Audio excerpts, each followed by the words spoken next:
ദിലീപിന്റെ mile stone സിനിമകളും mile stone കഥാപാത്രങ്ങളും വോളിയം 2. 2002-ൽ ലാൽ ജോസ് ദിലീപിനെ നായകനാക്കി സംവിധാനം ചെയ്ത മീശ മാധവനായിരുന്നു ദിലീപിന്റെ മറ്റൊരു ഹിറ്റ്. മീശ മാധവനിലെ കള്ളൻ മാധവൻ നായർ ദിലീപ് എന്ന നടനെ മലയാള സിനിമയിലെ സൂപ്പർ താരമാക്കുകയായിരുന്നു. 2002-ൽ തന്നെ ശശി ശങ്കർ സംവിധാനം ചെയ്ത കുഞ്ഞിക്കൂനൻ എന്ന സിനിമയിൽ കൂനനായ നായകനായ കുഞ്ഞനായും ഹാൻസം നായകനായ പ്രസാദായും ദിലീപ് ഡബിൾ റോളിൽ തിളങ്ങി. ഉലക നായകൻ കമലഹാസനെ പോലെ മേക്കപ്പിന്റെ ഗെറ്റപ്പിലും അഭിനയ മികവിലൂടെയും മികച്ച കഥാപാത്രങ്ങളെ തനിക്ക് അഭിനയിച്ച് ഫലിപ്പിക്കാൻ കഴിയുമെന്ന് ദിലീപ് തെളിയിക്കുകയായിരുന്നു. 2003-ൽ രഞ്ജിത്ത് സംവിധാനം ചെയ്ത മിഴി രണ്ടിലും എന്ന സിനിമയിലെ കൃഷ്ണകുമാർ എന്ന കഥാപാത്രവും ദിലീപ് മികവുറ്റതാക്കി.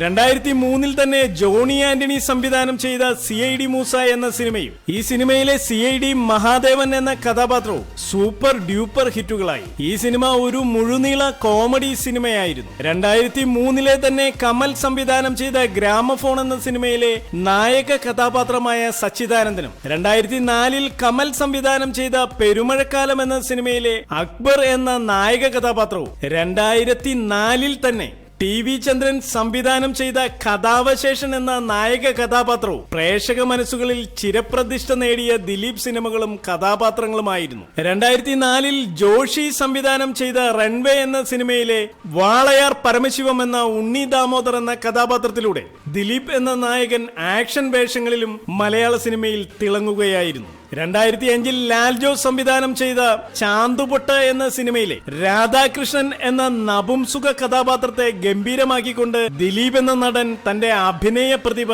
ഒരിക്കൽ കൂടി തെളിയിക്കുകയായിരുന്നു. 2006-ൽ കമൽ സംവിധാനം ചെയ്ത പച്ചക്കുതിര എന്ന സിനിമയിലെ ആനന്ദിനെയും മന്ദബുദ്ധിയായ ആകാശിനെയും ദിലീപ് ഗംഭീരമാക്കി.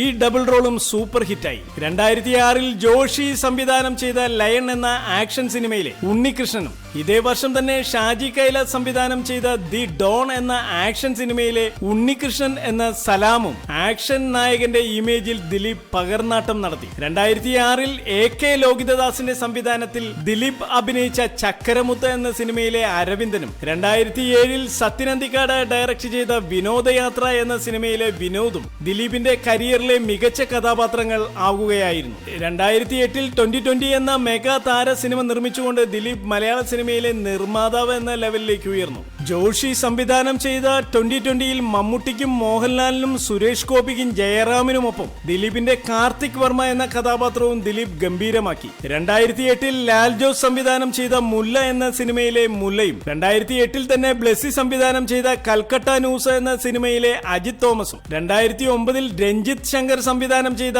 പാസഞ്ചർ എന്ന സിനിമയിലെ അഡ്വക്കേറ്റ് നന്ദൻ മേനോനും ദിലീപിന്റെ അഭിനയ ജീവിതത്തിൽ നാഴികക്കല്ലുകളായ സിനിമകളും കഥാപാത്രങ്ങളുമായിരുന്നു. 2010-ൽ സിദ്ദിഖ് സംവിധാനം ചെയ്ത ബോഡിഗാർഡ് എന്ന സിനിമയിലെ ജയകൃഷ്ണൻ എന്ന കഥാപാത്രവും സൂപ്പർ ഹിറ്റ് ആവുകയായിരുന്നു. 2011-ൽ ജോഷി സംവിധാനം ചെയ്ത ക്രിസ്ത്യൻ ബ്രദേഴ്സിലെ ജോജി വർഗീസും റാഫി മെക്കാട്ടിൻ സംവിധാനം ചെയ്ത ചൈന ടൗണിലെ ബിനോയിയും മോഹൻലാലിനൊപ്പം ദിലീപ് തിളങ്ങിയ സിനിമകളാണ്. ദിലീപിന്റെ മൈൽ സ്റ്റോൺ സിനിമകളും കഥാപാത്രങ്ങളും വോളിയം 3-ൽ തുടരും.